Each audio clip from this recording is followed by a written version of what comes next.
With the battle intensifying in Europe, many ships were held in port for their own safety. Even the larger, transatlantic cash cows would be held, moored up for their own protection, and the protection of anyone wishing to sail on them. This coupled together most of the crew being called to arms to fight on the fronts. As the battles intensified, more soldiers were needed. The United Kingdom would turn to their cousins across the North Atlantic for aid. The United States were reluctant to join the war effort outright. However, they would loan soldiers and ammunition to the United Kingdom to help with the war effort. To get the fleet need for such a task, the Royal Admiralty would turn to the various companies in the UK and requisition the stranded fleet of vessels they have sitting and wasting away in the docks. To Cunard, they would requisition Mauritania, turning her into a troop carrier, and Aquitania to become a hospital ship. They would also turn to White Star Line to enlist Olympic, again turning her into a troop transport vessel. As for the Britannic, the Admiralty agreed with White Star Line to give the necessary manpower and materials to complete Britannic. However, this came at a price. Britannic, upon completion, would not be handed to White Star Line. She would enter service as HMHS Britannic, a hospital ship to carry wounded people away from the war. Cunard managed to maintain custody, however, of RMS Lusitania, and Lusitania would continue her journeys across the North Atlantic, at least once per month, in both directions. With the onset of conflict from the Great War, many ships had been held in dock for their safety, and the dwindling number of people wishing to brave the waters due to the threat of U-boats. On the 17th of April 1915, Lusitania left Liverpool on her 201st transatlantic voyage, arriving in New York on the 24th of April. A group of German Americans, hoping to avoid controversy if Lusitania was attacked by a U-boat, discussed their concerns with a representative of the German embassy. The embassy decided to warn passengers before her next crossing to sail aboard Lusitania. The Imperial German Embassy placed a warning advertisement in 50 American newspapers, including those in New York. Notice: travelers intending to embark on the Atlantic voyage are reminded that a state of war exists between Germany and her allies, and Great Britain and her allies. That the zone of war includes the waters adjacent to the British Isles. That, in accordance with formal notice given by the Imperial German government, vessels flying the flag of Great Britain, or any of her allies, are liable to destruction in those waters, and that travelers sailing in the war zone on the ships of Great Britain or her allies do so at their own risk. Imperial German Embassy, Washington, D.C., the 22nd of April 1915. On May 1, 1915, under the command of William Turner, RMS Lusitania set sail from New York City to Liverpool, England, carrying 1,959 passengers. A voyage that she would never complete. On the other side of the Atlantic, U-20 would be heading out to patrol the English Channel and sink any armed vessel that they could see.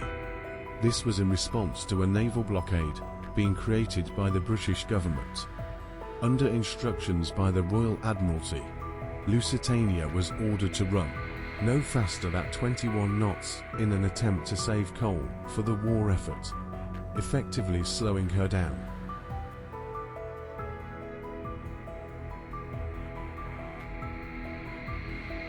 The 7th of May 1915, Lusitania would approach the Irish coast.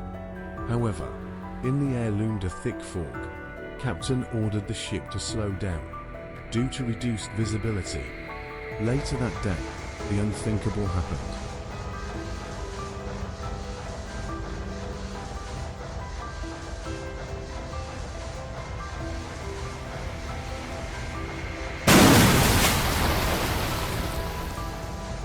The torpedo strikes the starboard side, right behind the bridge.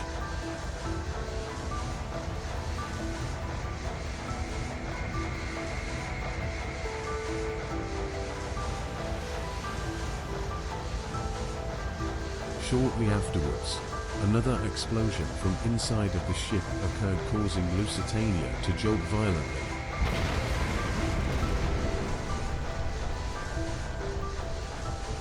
She was still cruising at 21 knots when the torpedo hit, due to a last-minute turn prior, when the skies had become clearer. Captain Turner had unknowingly and unwillingly placed Lusitania in the perfect line of sight to be hit. With the damage done and the forward motion of Lusitania, water gushed into the starboard side.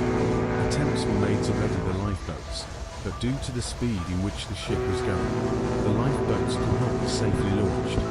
At 14:12, Captain Turner had Quartermaster Johnston stationed at the ship's wheel to steer hard to starboard, towards the Irish coast, which Johnston confirmed. But the ship could not be steadied, and rapidly ceased to respond to the wheel.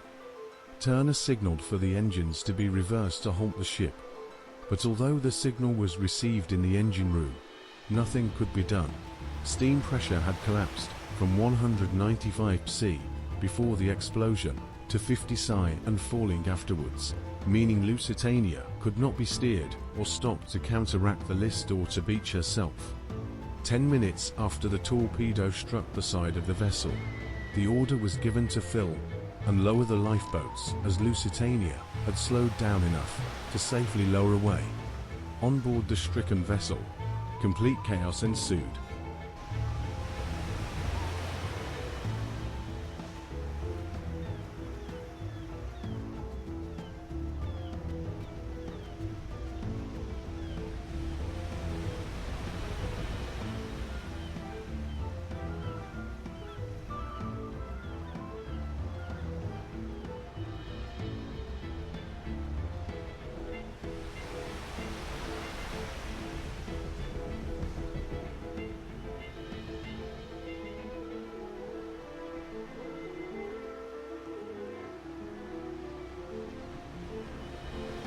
People clambered to get a lifeboat. Most people stuck inside the darkened corridors after the power suddenly went out. One survivor mentioned that people were stuck in the elevators on board, unable to escape.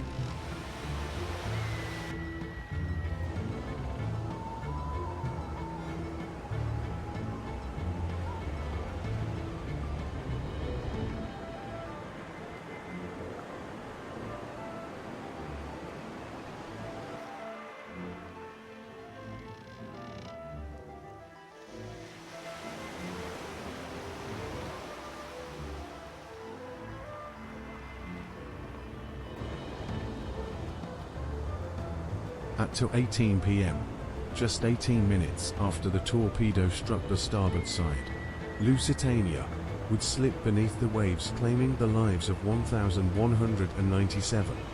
Included in the deaths were 123 American citizens. 767 people survived the disaster.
The news of the incident reverberated across the globe, with even more velocity to that of the news of Titanic. The belief that a German U-boat would break the laws of warfare and attack an unarmed civilian ship with the loss of innocent lives was astounding. A rescue was performed, however. It took 4 hours before the survivors could be brought ashore. Among the survivors, Captain Turner, who had been washed off the side of the ship, she went down, and had been found floating unconscious in the sea, but pulled onto a lifeboat. An inquiry began regarding the sinking. Testimony was given by Captain Turner and various other survivors. It was later concluded that the demise of the ship was caused by 1-2 torpedo strikes on the hull of Lusitania. While the inquiry was going on, the German government stated that Lusitania was attacked due to being listed as a reserve cruiser, and reason was given to believe that she was carrying ammunition for the Allied war effort. Although the United States of America was not currently in the war, they were still aiding the Allies when World War I erupted in Europe in 1914. The 28th US President pledged neutrality, in sync with prevailing American public opinion. But while Wilson tried to avoid war for the next 3 years, favoring instead a negotiated collective approach to international stability, he was rapidly running out of options. Tensions heightened as Germany tried to isolate Britain in 1915 and announced unrestricted attacks against all ships that entered the war zone around the British Isles. In early April 1917, with the toll in sunken US merchant ships and civilian casualties rising, Wilson asked Congress for a war to end all wars that would make the world safe for democracy. 100 years ago, on April 6, 1917, Congress thus voted to declare war on Germany, joining the bloody battle, then optimistically called the Great War. What caused the second explosion on Lusitania? Was it another torpedo? Were its munitions exploding? Was it an engine exploding?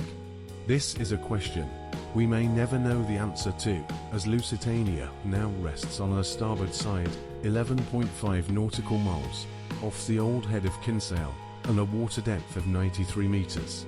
Hiding the exact spot of the explosions and pancaked by years of practice bombardment at sea and strong ocean currents that plague her final resting place from the last 109 years.